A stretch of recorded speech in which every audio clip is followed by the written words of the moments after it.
Hello, my name is Casey Jackson. Today I will be presenting to you my interpersonal communication project for HSCO 508. As we are going through the presentation, when it's time to go to the next slide, I'll simply say next. Next. Just to give you a little bit of background on who I am, I'm 21 and I was raised on a farm my entire life. I've shown cattle and hogs since I could walk. I am engaged and we are getting married on May 5th, 2017. I currently work as a family case manager for the state of Indiana. In my free time, I like to run, bike, lift weights, and just spend time outside. Next. What is interpersonal communication? There are many aspects to interpersonal communication. Here are a few key points from the text Bridges, Not Walls. Before reading this text and taking this course, I didn't know what interpersonal communication was. Honestly, I'd never even heard of it before. But here are a few of the things that I've taken from the course. Interpersonal communication takes place when individuals talk and listen in a way that maximizes a more personal side of things. For this to take place, there are 5 qualities that follow, which are uniqueness, immeasurability, responsiveness, reflectiveness, and addressability. Each participant has to be willing and able to talk and listen in ways that make the conversation have a more personal feeling.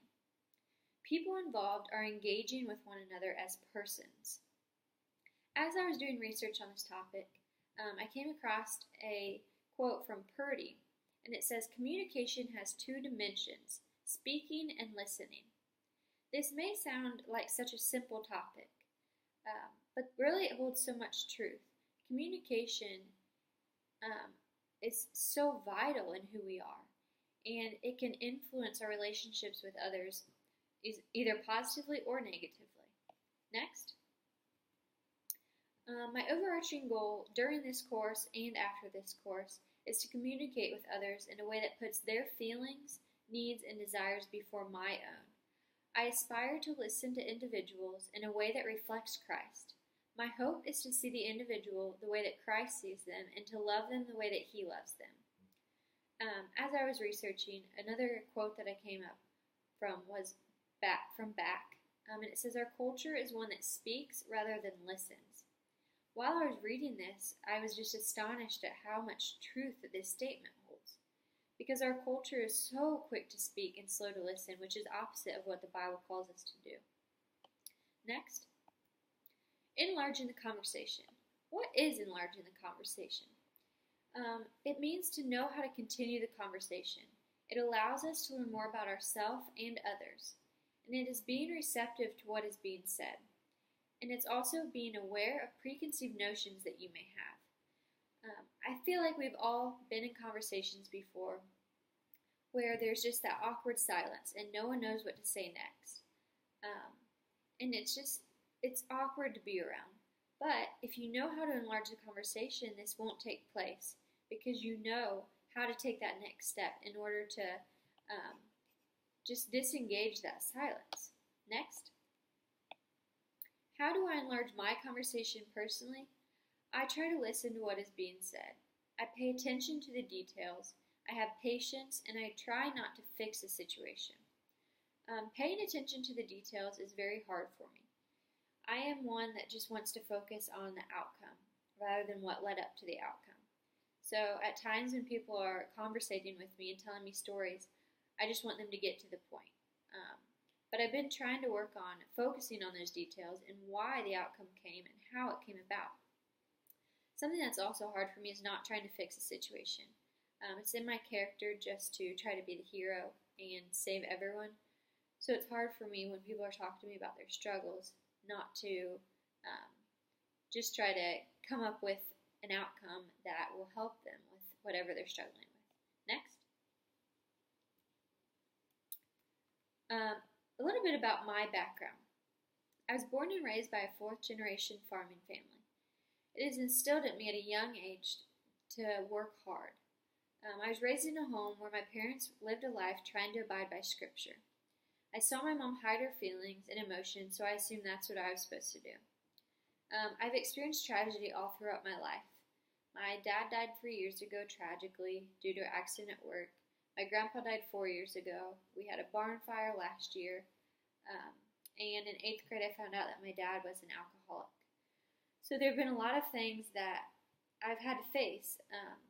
And the fact that I feel as though I need to hide my emotions has definitely been a struggle through those things.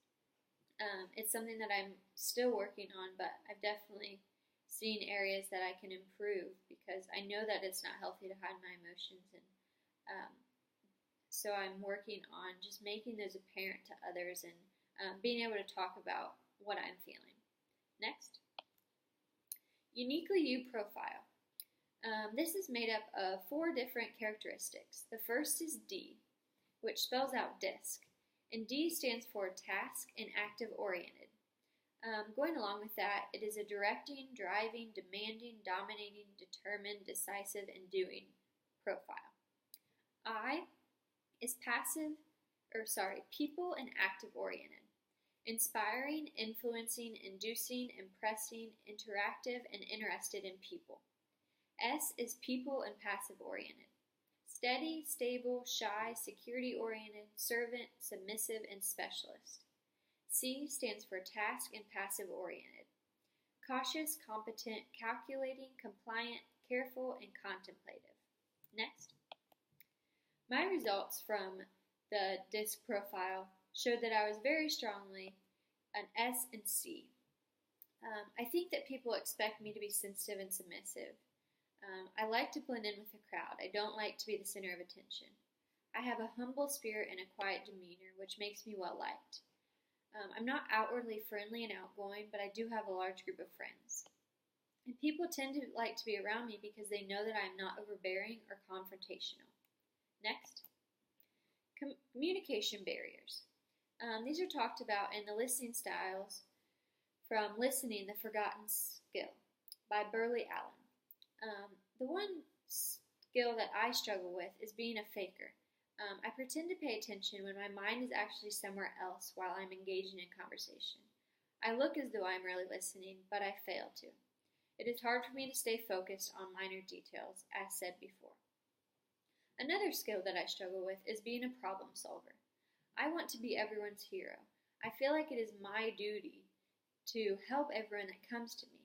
And this is a struggle in my career as a family case manager because every day new problems that people face come to me and brought to my attention.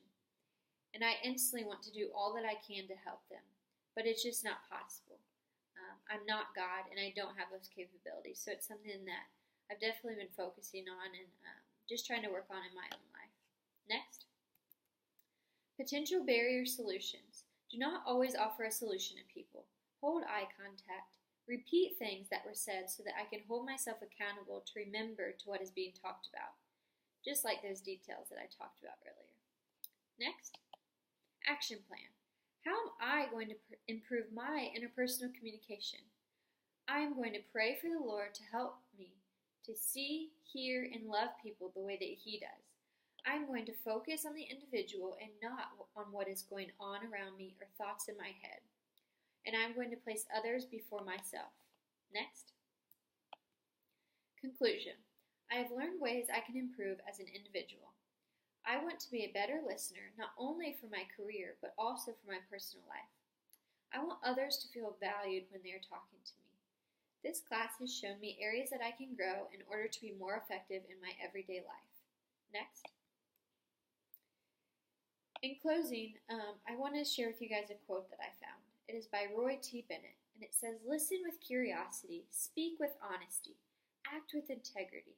The greatest problem with communication is we don't listen to understand. We listen to reply. When we listen with curiosity, we don't listen with the intent to reply.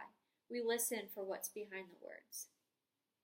Thank you for spending time with me and watching my interpersonal communication project for HSCO 508.